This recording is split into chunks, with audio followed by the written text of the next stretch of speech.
मैं समय हूँ। मैंने देखा है इस भारत को ऋषि काल से लेकर आज तक, आज 2023 मोदी काल तक। मित्रों नमस्कार। Epic mythological TV series Mahabharat में एक इंडिविजुअल पात्र था। मैं समय हूँ।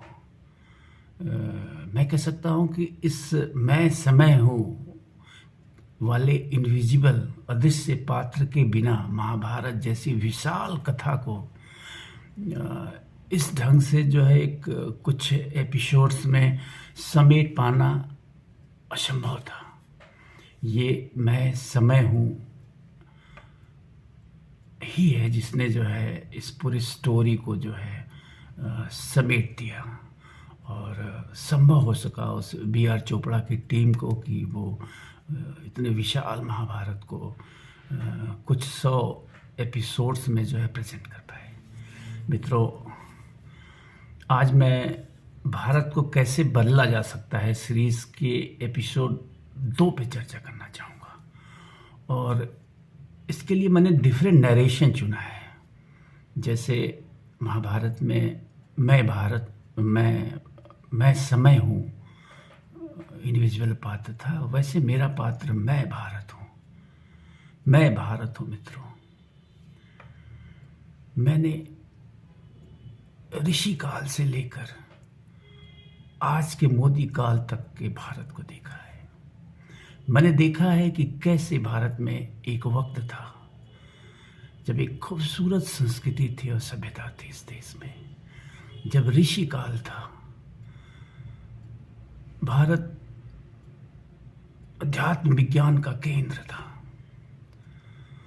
अद्भुत ज्ञान का भंडार था देश, समृद्ध था हमारा देश। हमारे ऋषि मुनियों के पास ढेर सारा ज्ञान था जिसको उन्होंने तपस्या द्वारा अर्जित किया था। धीरे धीरे ऋषियों का काल कह सकते हैं कम होता गया, कमज़ोर होता गया और राजतंत्र की व्यवस्था धीरे धीरे आई। जो लोग शक्तिशाली थे उन्होंने जो है सत्ता हथियाना शुरू किया, राजतंत्र की स्थापना हुई यूँ कह सकते हैं। तो मैं भारत हूँ। मैंने देखा है कि लोकतंत्र को किस तरह से जो है सदियों तक रौंदा गया है इस देश में राजतंत्र के नाम पे। फिर आगे चल के तमाम विदेशी आक्रांता आए, मुस्लिम आक्रांता आए, जिन्होंने राजतंत्र की स्थापना करी। और मैं लोकतंत्र, मैं भारत का लोकतंत्र तब भी जो है पीड़ित और प्रताड़ित किया गया। किसी ने नहीं सुनी मेरी, किसी ने नहीं सुनी लोकतंत्र की बात। चंद शक्तिशाली लोगों ने अपनी मनमानी की, मनमर्जी की। अंग्रेज आए, थोड़ा सा जरूर सुधार हुआ, मैं कह सकता हूँ थोड़ी सी मेरी स्थिति बदली, मेरे लोकतंत्र की स्थिति बदली। लेकिन कुल मिला के मैं पीड़ित ही रहा, परेशान ही रहा। मुझे वो सम्मान नहीं मिल पाया जो मिलना चाहिए था। फिर देश आज़ाद हुआ लंबे संघर्ष के बाद। उन संघर्ष करने वालों के दिलों में यही सच बात था, वो मेरे लिए लड़ रहे थे। वो मुझे मजबूत करना चाहते थे, वो मुझे शक्तिशाली बनाना चाहते थे, वो मुझे सम्मान देना चाहते थे। इसलिए उन्होंने अपने प्राणों की कुर्बानी दी। हजारों लाखों लोगों ने अपने प्राणों की कुर्बानी दी कि मैं स्वस्थ हो सकूं, मैं मजबूत हो सकूं, मैं सबल हो सकूं, ताकि सबको समानता का अधिकार मिल सके, सबको हक मिल सके, सबको न्याय मिल सके, सबको रोटी कपड़ा और मकान मिल सके, सबको शिक्षा, स्वास्थ्य और सम्मान मिल सके। इसी उम्मीद और इसी आशा के साथ हजारों लाखों युवाओं ने, देश के बुद्धिजीवियों ने जो है लंबी लड़ाई लड़ी। उसमें नाम नहीं गिना सकता हूँ मैं कि कितने थे,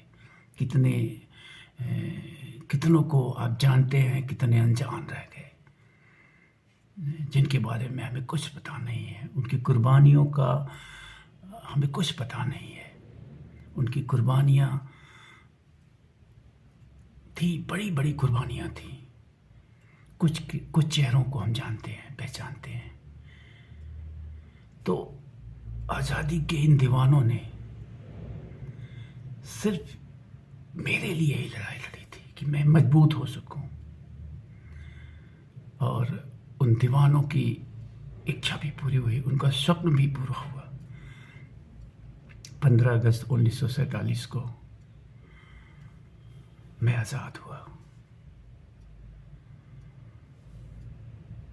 26 जनवरी 1950 को मैं एक गणतंत्र बना, एक गणराज्य बना।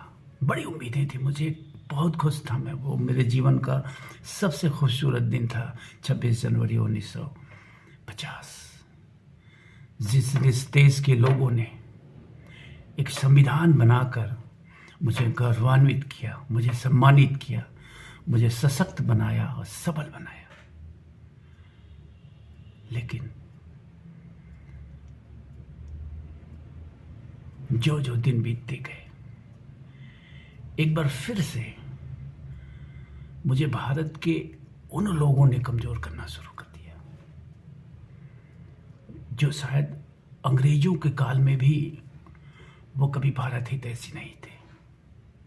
मैं अनुमान लगा सकता हूँ, मैं एहसास कर सकता हूँ, मैं महसूस कर सकता हूँ, मैं नाम सिर्फ नहीं बता सकता हूँ। बहुत तेरे थे, कितने अंग्रेज थे, कभी आपने सोचा है? कितने अंग्रेज थे जिन्होंने आक्रमण किया था मेरे ऊपर? मुट्ठी भर अंग्रेज थे। वो कैसे सफल हुए मुझे कमजोर करने में, मेरे ऊपर जो है जीत हासिल करने में? हम भारत के लोग ही थे उनके साथ। कुछ गद्दार किस्म के लोग, कुछ सत्ता लोभी लोग, और बहुत सारे पीड़ित और प्रताड़ित लोग जो हमारे राजतंत्र की पीड़ा से पीड़ित थे, जो हमारे जमींदारी की पीड़ा से पीड़ित थे, जो हमारे जातिवाद से पीड़ित थे। उन पीड़ित लोगों ने हमसे बेहतर अंग्रेजों को अपना दोस्त समझा। जलियांवाले बाग में इतने सारे हमारे लोग मारे गए। किसने गोलियां चलाई थी? मैं तो देख रहा हूं किसने गोलियां चलाई थी। जनरल डायर ने कितनी गोलियां चलाई थी? वो सारी की सारी गोलियां हम हिंदुस्तानियों ने ही चलाई थी, हमारे देशवासियों ने ही वो गोलियां चलाई थी। हमने ही हमारे लोगों को मारा था। अंग्रेज तो बस एक आदेश करने वाला व्यक्ति था, आदेश मानने वाले तो हम ही थे। क्या कोई एक उसमें नहीं था देश प्रेमी जो आदेश के बाद पीछे पलटता और जनरल डायर को 2 गोलियां दाग देता उसके कलेजे में? नहीं था कोई। कई कारण थे, कुछ गद्दार थे, कुछ पेट पालने के लिए अंग्रेजों के साथ हो गए, लेकिन बहुतेरे ऐसे थे जो हम ही द्वारा प्रताड़ित किए गए थे, राजघरानों द्वारा प्रताड़ित किए गए थे, जमींदारों द्वारा प्रताड़ित किए गए थे, उच्च जातियों द्वारा प्रताड़ित किए गए थे। उन्होंने अंग्रेजों का खुलकर साथ दिया। वो अंग्रेजों की फौज में भर्ती हुए वो, और अंग्रेजों के इशारे पर उन्होंने ही मारा जगह जगह। फांसियां कौन लगाता था? फंदे कौन बनाता था? शायद एक भी अंग्रेज नहीं थे। उसे हुक्म देते थे और हमें फांसियों पे चढ़ाने वाले, हमारे बच्चों को फांसियों पे चढ़ाने वाले हमारे ही बच्चे हुआ करते थे। कुछ लालच में, कुछ नाराजगी में कुछ आक्रोश में।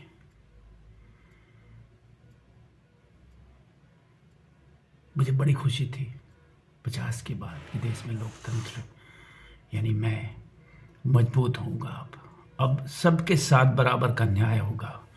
अब लिखा जा चुका है संविधान की किताबों में कि कोई जाति के नाम पे बड़ा या छोटा नहीं है, कोई धर्म के नाम पे बड़ा या छोटा नहीं है, किसी के साथ कोई अन्याय नहीं कर सकता है। जो भी अन्याय करेगा उसे सजा मिलेगी, उचित दंड मिलेगा संविधान के अनुसार। लेकिन धीरे धीरे मेरी ये सारी उम्मीदें और आशाएं धूमिल होती गई, बढ़ती गई। और एक बार फिर से अपने ही देश के लोगों ने, अपने ही भाइयों को गुलाम बना लिया। आज मैं महसूस कर सकता हूं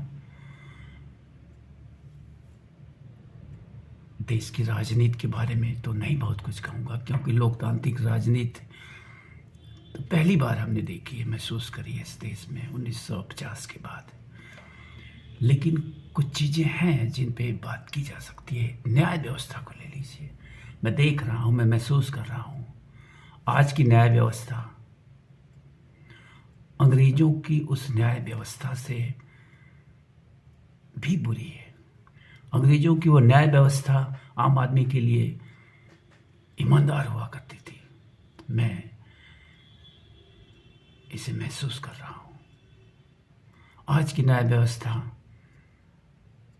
अमीरों के हाथ की, दलालों के हाथ की, नेताओं के हाथ की, पैसे वालों के हाथ की गुलाम बन के रह गई है। आम आदमी के लिए आज इस देश में न्याय नहीं है। सच कहा जाए तो न्यायपालिकाएं सिर्फ अमीरों के लिए काम कर रही हैं। आम आदमी न्यायालयों में सिर्फ पीड़ित हो रहा है, प्रताड़ित हो रहा है, तारीख पे तारीख लेते एक आम इंसान की जिंदगी बीत जा रही है, वो मर जा रहा है, उसका पूरा समय नष्ट हो जा रहा है, उसके सारे आर्थिक संसाधन कमजोर हो जा रहे हैं, लेकिन अंततः फिर भी उसे न्याय नहीं मिल रहा है। पटिशन करने के बाद मर जा रहे हैं न्याय का इंतजार करते करते, और न्याय नहीं मिल रहा है। मित्रों, बड़ा कष्ट होता है मुझे कि आखिर क्यों मुझे बिसरा दिया गया, क्यों मुझे संविधान की किताबों में इतना सम्मान दिया गया और फिर दुत्कार दिया गया, क्यों मुझे कमजोर कर दिया गया। कौन लोग मुझे कमजोर कर रहे हैं? आखिर वो लोग क्यों खामोश हैं, क्यों चुप हैं? जो लोग चाहते हैं कि मैं सम्मानित हूं, मैं सबल हूं, मैं मजबूत बनूं और मैं ईमानदारी से न्याय कर सकूं, सबको समानता से देख सकूं, सबके साथ इंसाफ कर सकूं, मेरी आंखें बंद कर दी गई हैं। मित्रों, दोस्तों, मेरी आंखों पे पट्टी बांध दी गई है, मेरे हाथ और पैर बांध दिए गए हैं।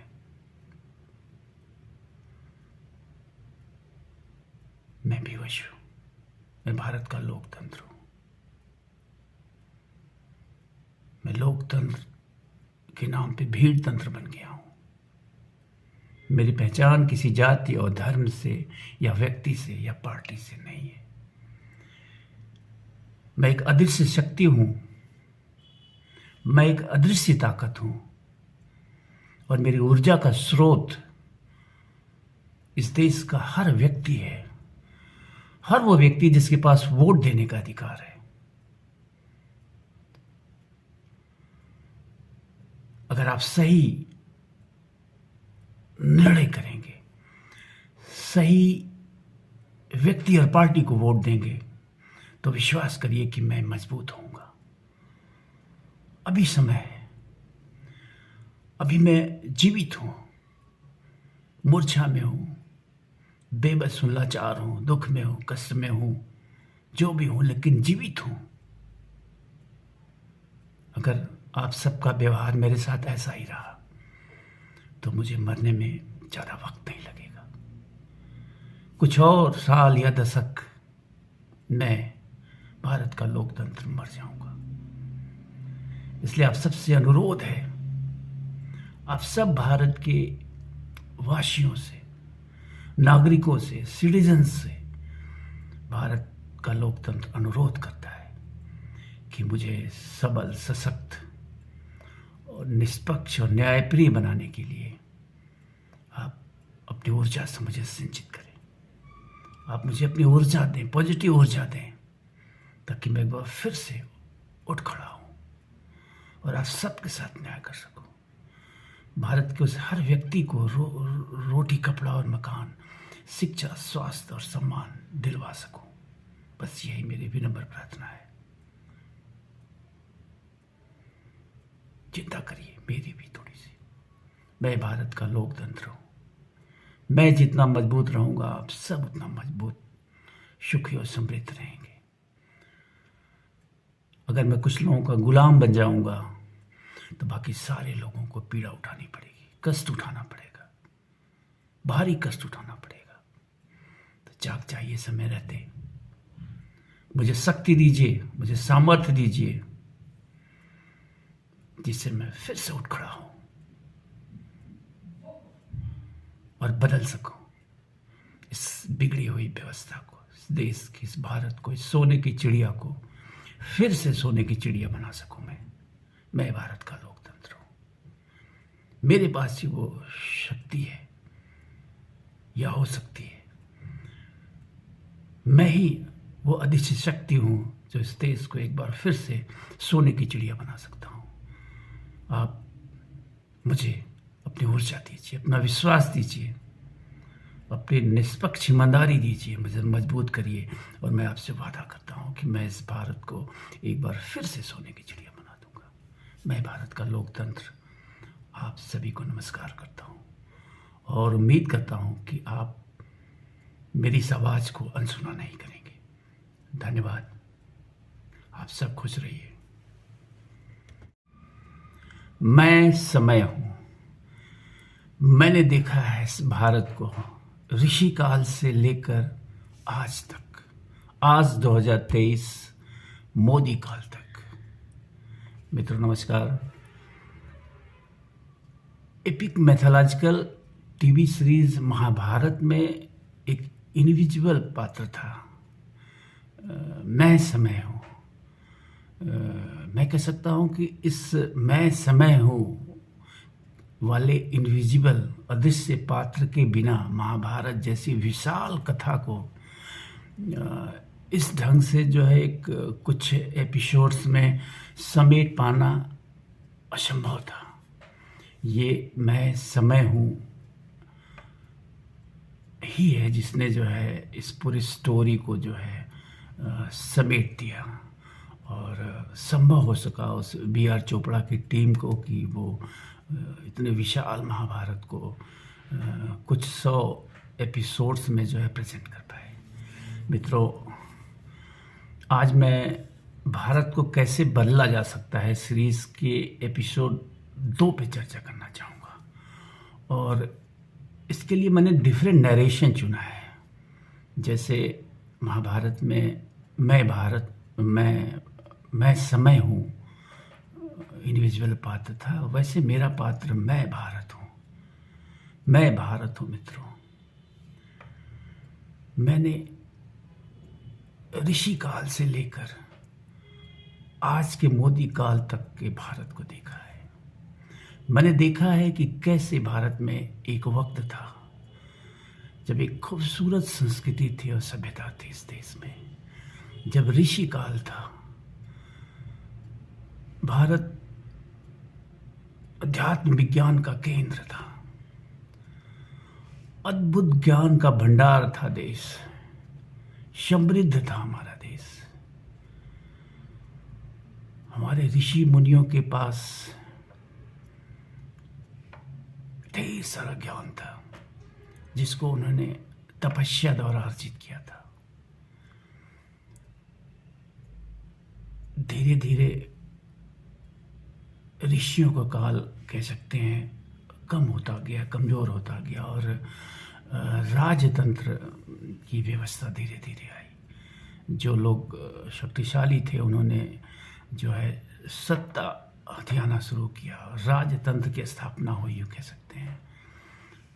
तो मैं भारत हूँ। मैंने देखा है कि लोकतंत्र को किस तरह से जो है सदियों तक रौंदा गया इस देश में राजतंत्र के नाम पे। फिर आगे चल के तमाम विदेशी आक्रांता आए, मुस्लिम आक्रांता आए, जिन्होंने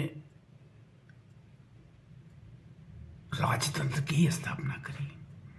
और मैं भारत का लोकतंत्र तब भी जो है पीड़ित और प्रताड़ित किया गया। किसी ने नहीं सुनी मेरी, किसी ने नहीं सुनी लोकतंत्र की बात। चंद शक्तिशाली लोगों ने अपनी मनमानी की, मनमर्जी की।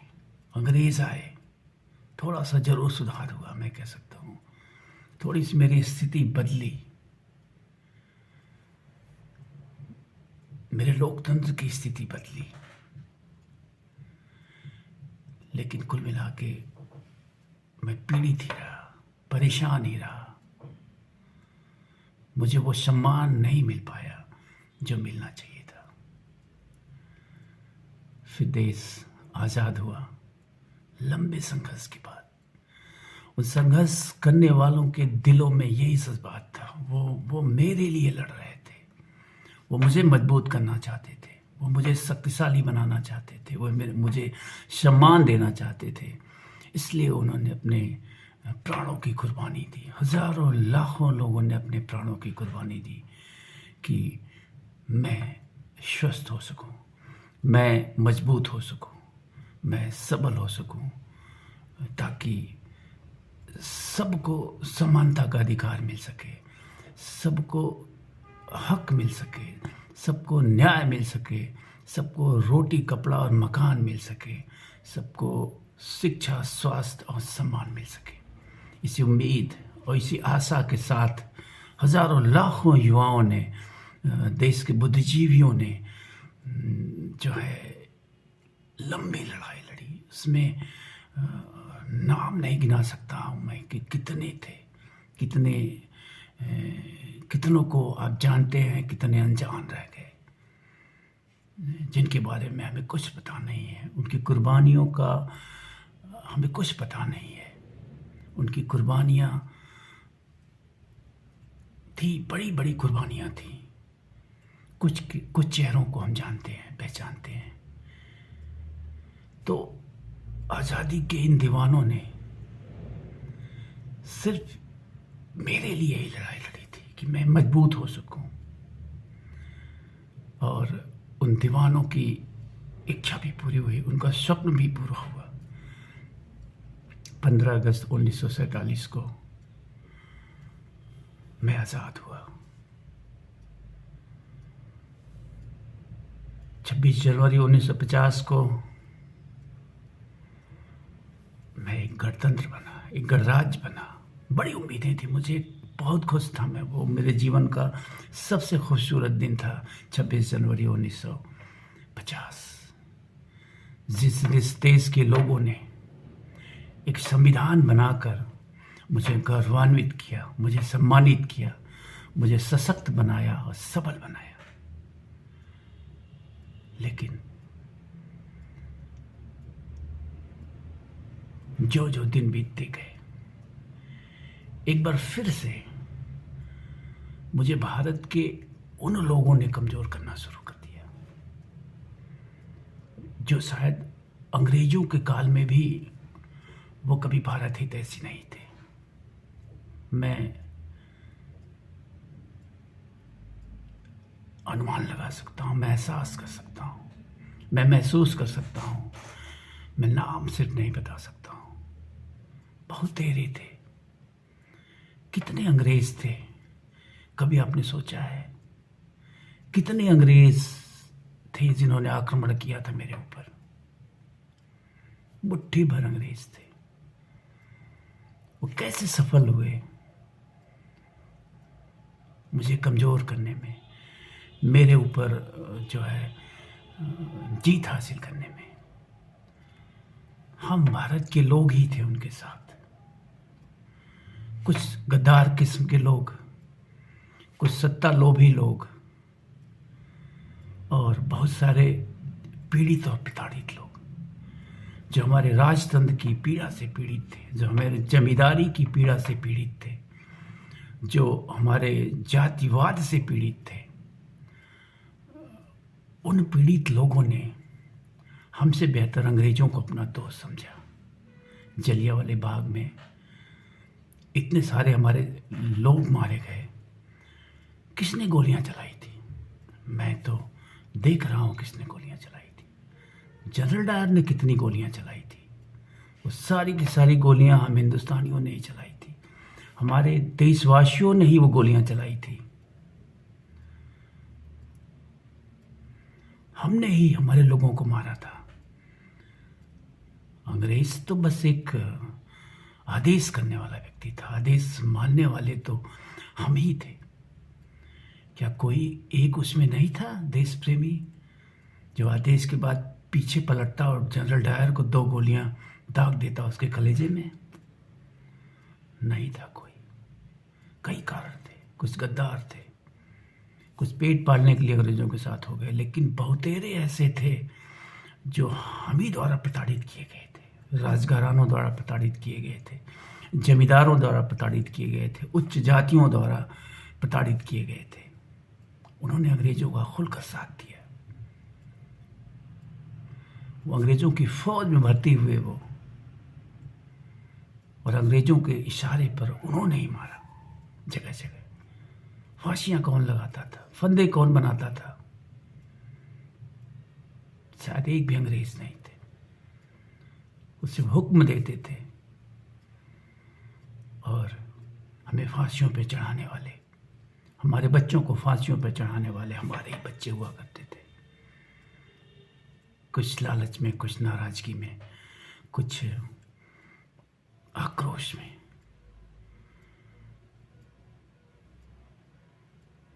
मुझे बड़ी खुशी थी 50 के बाद कि देश में लोकतंत्र यानी मैं मजबूत होऊंगा। अब सबके साथ बराबर का न्याय होगा। अब लिखा जा चुका है संविधान की किताबों में कि कोई जाति के नाम पे बड़ा या छोटा नहीं है, कोई धर्म के नाम पे बड़ा या छोटा नहीं है, किसी के साथ कोई अन्याय नहीं कर सकता है।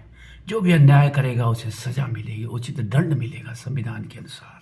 लेकिन धीरे धीरे मेरी ये सारी उम्मीदें और आशाएं धूमिल होती गई, धूमिल होती गई, बढ़ती गई, और एक बार फिर से अपने ही देश के लोगों ने, अपने ही भाइयों ने, अपने ही भाइयों को गुलाम बना लिया। आज मैं महसूस कर सकता हूं देश की राजनीति के बारे में तो नहीं बहुत कुछ कहूंगा, क्योंकि लोकतांत्रिक राजनीति तो पहली बार हमने देखी है, महसूस करी है इस देश में 1950 के बाद। लेकिन कुछ चीज़ें हैं जिन पे बात की जा सकती है। न्याय व्यवस्था को ले लीजिए, मैं देख रहा हूँ, मैं महसूस कर रहा हूँ आज की न्याय व्यवस्था अंग्रेजों की उस न्याय व्यवस्था से भी बुरी है।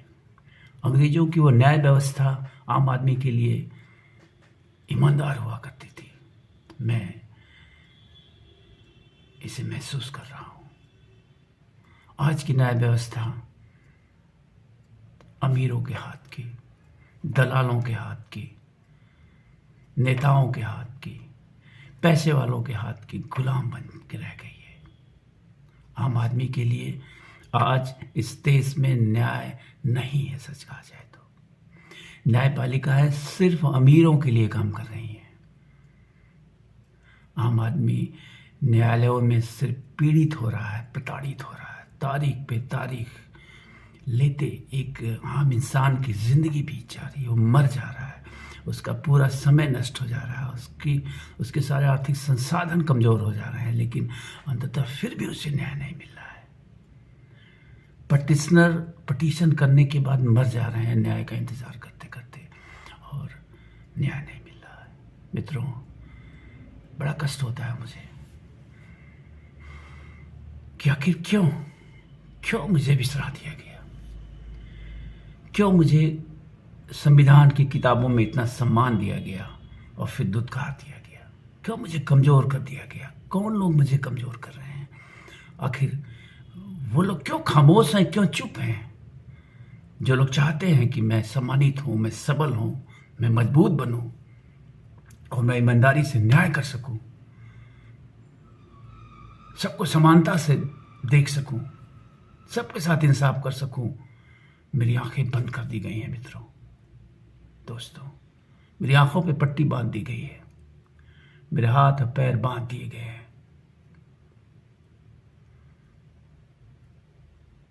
मैं बेवश हूं। मैं भारत का लोकतंत्र हूं। मैं लोकतंत्र के नाम पे भीड़ तंत्र बन गया हूं। मेरी पहचान किसी जाति और धर्म से या व्यक्ति से या पार्टी से नहीं है। मैं एक अदृश्य शक्ति हूं। मैं एक अदृश्य ताकत हूं और मेरी ऊर्जा का स्रोत इस देश का हर व्यक्ति है, हर वो व्यक्ति जिसके पास वोट देने का अधिकार है। अगर आप सही निर्णय करेंगे, सही व्यक्ति और पार्टी को वोट देंगे, तो विश्वास करिए कि मैं मजबूत होऊंगा। अभी समय है, अभी मैं जीवित हूं, मूर्छा में हूं, बेबस हूं, लाचार हूं, दुख में हूं, कष्ट में हूं, जो भी हूं, लेकिन जीवित हूं।